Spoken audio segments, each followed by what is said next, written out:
this paycheck will cover, okay, so this paycheck I'll be receiving on October 31st, and it will cover October 31st to November, I believe it's November 14th, because I will be getting paid again on November 15th. Okay, so I'm just gonna slant the paper just a little bit, and so I'm just gonna look at my screen. So what we're gonna budget is $1,580. So I'm just gonna put income. So our budgeted amount is $1,580. So in this paycheck, we're going to pay our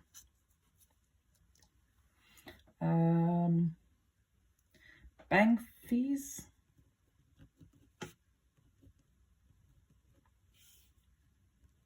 and that is $16.95. So this is due on the 31st of October. Then I'm going to pay my my gas bill, and that is $50, and that is also due on the 31st, so October 31st. Then I have my house, and I pay $850.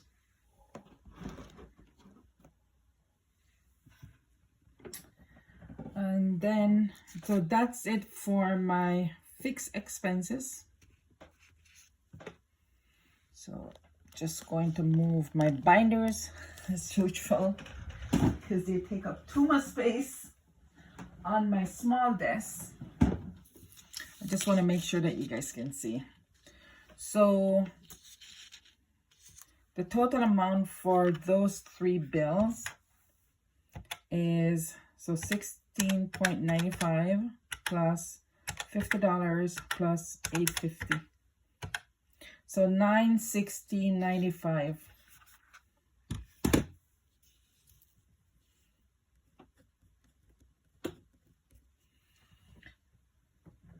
Okay. So to my cash envelopes now. If you haven't seen my last paycheck closeout, I will link it into the at the end of this video so that you can watch it. And then you'll see why I'm going to increase some of my cash envelopes. So check that video out, and then after you finish watching this video. So for my allowance, so my spending, I'm just going to call it allowance. I'm going to give myself $30. This might not be enough, but I'm going to try and make it work. $30. I'm going to stick to the $30. So we'll see when I do the closeout for this budget if I really stick to the $30. But we're going to make sure, we're going to try our best to stick to the $13. Okay? $30 is it is. Eating out.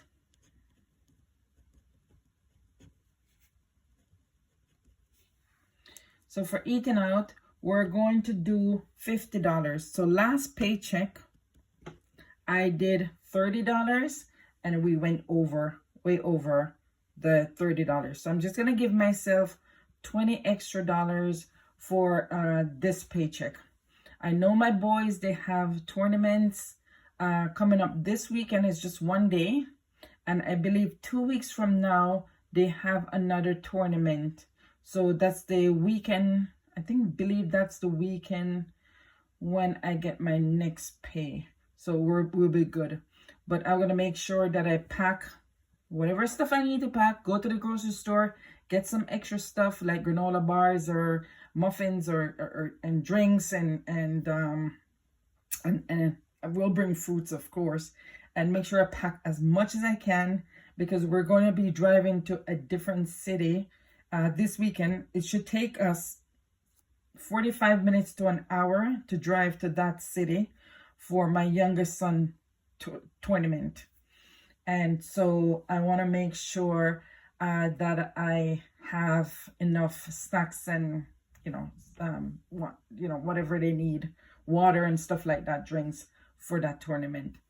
So I'm going to give myself $50 for the 2 weeks. So we'll know that for 1 week, I was just going to spend $25 and the next week, $25. Okay. So hopefully keep my finger crossed that that's going to work. So, so my gas, so I'm just looking at my computer because I have it on the spreadsheet. So for gas, I usually give myself $120 for 2 weeks. But this time around, since I'm going to be doing some extra driving and taking them to practices and stuff, I'm going to give myself an extra $40. So that would be $160. And then for grocery, it's my regular $150. So let's add that up. So 30 plus 50 plus 160 plus 150. $390.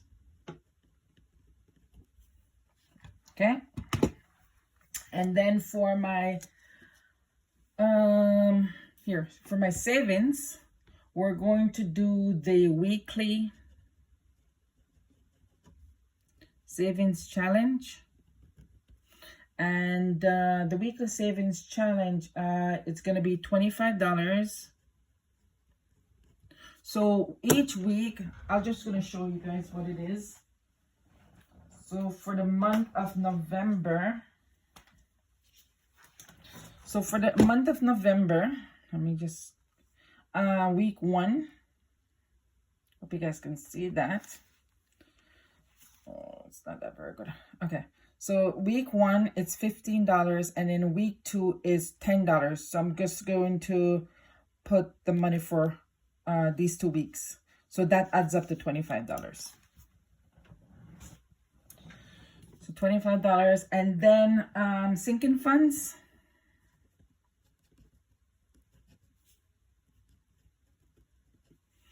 I'm going to add $40. And then I need to build my emergency fund. I have a small amount in emergency fund. I did take some out to fund my last paycheck that I went over with.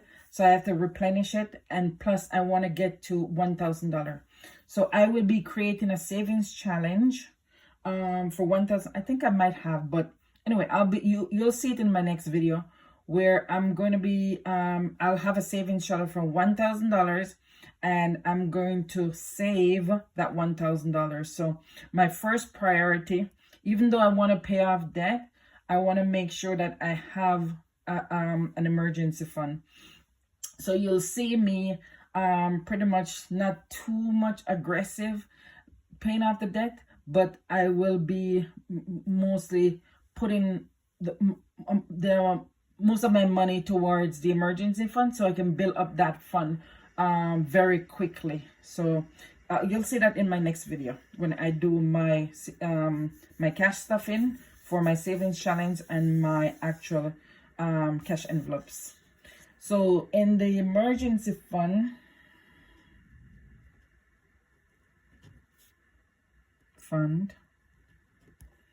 I'm going to be putting $30.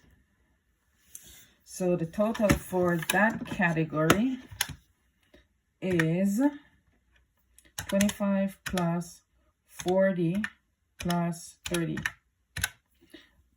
No, that's not right. That can't be 480. So 25 plus 40 plus 30. $95. I'm just checking my sheet. $95. Okay, so for that now, I have my capital one that is due within this 2 weeks. I can't remember which date it is. And the minimum payment is $12. So I'm just gonna pay the $12. And then for my my husband's credit card, the one that we owe the plane ticket where we went to Jamaica for his mom's funeral. I'm gonna be paying $150 on that one, and I want to pay off this one as soon as I can also. So the total amount for those two debt payment, I don't know if I have to put it on a calculator, it's $170. So let's just do a summary at the bottom. So if the income is $1580 and our fixed expenses $916.95, our cash envelopes are $390,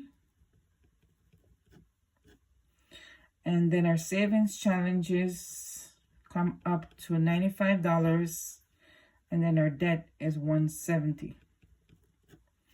So let's do the math and see if we have any remaining amount, which should really be a buffer, just a buffer to stay in my account, just in case, you know, something else comes out, right? Which I don't think there's nothing else gonna come out, because I really have a lot of things, you know, that I do the payment myself, except for like my car loan and my insurance and stuff like that. I actually go in and do the payment myself. So 1580, whoops, 1580 for the income minus 916.95 minus the 370 minus 95 minus 170, leave you with 805. I'm going to put it this here because it's a buffer, right? There should be a line here before. So this is, hold on, guys. This doesn't look nice. Sorry to be shaking the table, but I make it even worse. So this is 805, right? So if you add up all of those, it will come to 1580, right? Which would then be our zero-based budget. So again, this is my budget. If you find this was very helpful for you doing your budget, regardless if you're bi-weekly, semi-monthly, or weekly paycheck budgeter, or that's when you receive your paycheck, please like this video. Please subscribe. I would like to get to 100 subscriber. I'm now at 44 subscribers. So please, if you could just subscribe, like the video, leave me a comment, please. And just a one-liner, let me know if you're weekly, you get your paycheck weekly, semi-monthly, or bi-weekly, or monthly. I would appreciate that. Thank you so much again for joining me on another paycheck to paycheck budget, and I will see you in my next video. Bye.